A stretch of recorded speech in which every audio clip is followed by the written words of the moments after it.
Friends, அனைவருக்கும் வணக்கம். Welcome to S kitchen. இன்னைக்கு என்ன பார்க்க போறோம்னா சக்கரை பொங்கல் எப்படி செய்யறது பார்க்கலாம். அதுக்கு முன்னாடி நீங்கள் சப்ஸ்கிரைப் பண்ணுன்னா சப்ஸ்கிரைப் பண்ணிக்கோங்க.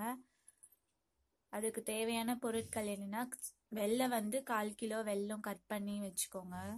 சர்க்கரை வந்து ஒரு 6 ஸ்பூன் சர்க்கரை, 1 டம்ளர் பச்சரிசி, அதுக்கு அரை டம்ளர் பைத்தம்பருப்பு எடுத்துக்கோங்க. எந்த டம்ளர்ல போடணும்? ஃபர்ஸ்ட் 1 டம்ளர் பச்சரிசி போட்டாச்சு. அதே டம்ளர்ல அரை டம்ளர் பைத்தம்பருப்பு போட்டு ரெண்டுத்தையும் நல்லா கழுவிடலாம். ஒரு வாட்டி கழுவிட்டு தண்ணி வந்து 1.5 டம்ளருக்கு 4 டம்ளர் தண்ணி ஊற்றிக்கோங்க. 2 3 1.5 டம்ளருக்கு 4 டம்ளர் தண்ணி. இல்லை 3.5 டம்ளர் தான் காமிக்கணும், நீங்கள் 4 டம்ளர் ஊற்றிக்கோங்க. அப்போ தான் கரெக்டாக இருக்கும். குவான்டிட்டி அப்போ தான் கரெக்டாக வரும்.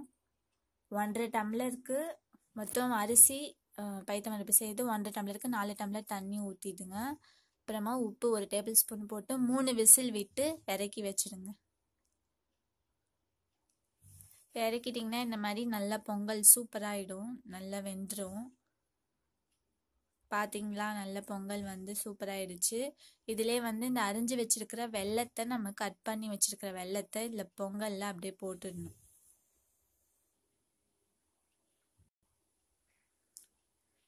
பொங்கல் வெல்லத்தை வந்து போட்டுட்டு நல்லா கலரிட்டே இருங்க. சிம்மில் வச்சுக்கோங்க அடுப்பை, ரொம்ப ஹையில் வச்சிடாதீங்க. சிம்மில் வச்சு நல்லா கலரிட்டே இருக்கணும். போட்டுட்டதுக்கு அப்புறமா கேஸ் பற்ற வச்சு நல்லா கலரிட்டே இருங்க.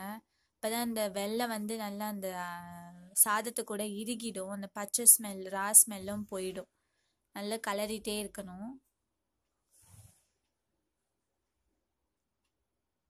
கட்டி முட்டியமாக வராது, நல்லா கலரிடுங்க. அப்புறமா அந்த சர்க்கரையும் சேர்த்துடுங்க. சர்க்கரை சேர்த்தா வந்து இன்னும் கொஞ்சம் டேஸ்ட் நல்லா இருக்கும். அந்த வெல்லமும் சர்க்கரையும் கலந்து டேஸ்ட் வந்து இன்னும் சூப்பராக இருக்கும் சர்க்கரை பொங்கலுக்கு.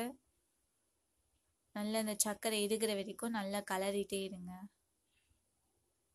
சர்க்கரை பொங்கல் பார்த்தீங்கன்னா ரொம்பவே நல்லது உடம்புக்கு. இந்த வெல்லத்தில் வந்து நிறைய சத்து இருக்கு, இரும்பு சத்து இருக்கு. அதனால வந்து ரத்த சோகை இருக்கிறவங்கெல்லாம் அந்த வெல்லம் சாப்பிட்டிங்கன்னா நல்லா இருக்கும் அவங்களுக்கு உடம்புக்கு. அதே மாதிரி பெண்களுக்கு வந்து ரொம்பவே நல்லது, சுறுசுறுப்பாக வச்சுருக்கோம் உடம்ப. சில டைம் நம்ம சோர்வாக இருக்கும்போது வெல்லம் சாப்பிட்டா ரொம்ப கொஞ்சம் எந்தூசியாஸ்டிக்காக ஃபீல் பண்ணுவோம். வெல்லம் வந்து ரொம்பவே நல்லது உடம்புக்கு. நல்லா கலரிடுங்க. கலரிட்டு ஏலக்காய் பொடி பண்ணி வச்சுருக்கேன், அதை வந்து 1 ஸ்பூன் போட்டுக்கோங்க.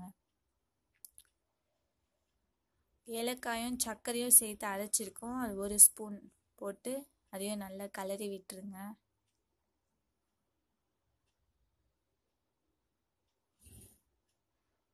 இந்த ஆடி மாதத்தில் வந்து சக்கரை பொங்கல் எல்லா வீட்லேயுமே செய்வாங்க. கண்டிப்பாக இந்த மாதிரி ட்ரை பண்ணி பாருங்கள். நல்லா கலரி வச்சுக்கோங்க. நெய் ஊற்றியாச்சு.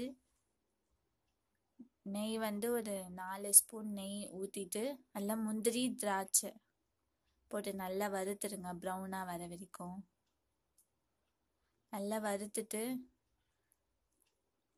இந்த சக்கரை பொங்கலை எடுத்து கொட்டிட்டோன்னா ரெடி ஆகிடும். இல்லை ப்ரௌன் கலரில் வந்துடுச்சு, உங்களுக்கு வாசனை வரும், அந்த வருந்த வாசனை. அப்போ வந்தனாலே நல்லா எடுத்து கொட்டி கலரிடுங்க. கண்டிப்பாக டேஸ்ட்டாக இருக்கும் இந்த சக்கரை பொங்கல். இந்த மாதிரி மெஷர்மெண்ட்டில் கண்டிப்பாக ட்ரை பண்ணுங்கள். எப்படி இருந்ததுன்னு கமெண்ட்டில் கண்டிப்பாக சொல்லணும். நல்ல இன்னொரு வாட்டி நல்லா கலர இந்த நெய்யும் இந்த பொங்கல் கூட போயிட்டு சேர்ந்துடும். இந்த சக்கரை பொங்கல் கண்டிப்பாக உங்களுக்கு பிடிச்சிருக்கும்னு நினைக்கிறேன். இந்த பொங்கல் கண்டிப்பாக ட்ரை பண்ணி பாருங்கள். லைக் பண்ணுங்கள், கமெண்ட் பண்ணுங்கள், ஷேர் பண்ணுங்கள். உங்கள் ஃப்ரெண்ட்ஸ்க்கு மறக்காமல் ஷேர் பண்ணுங்கள். தேங்க்யூ ஸோ மச் ஃபார் வாட்சிங். பாய்.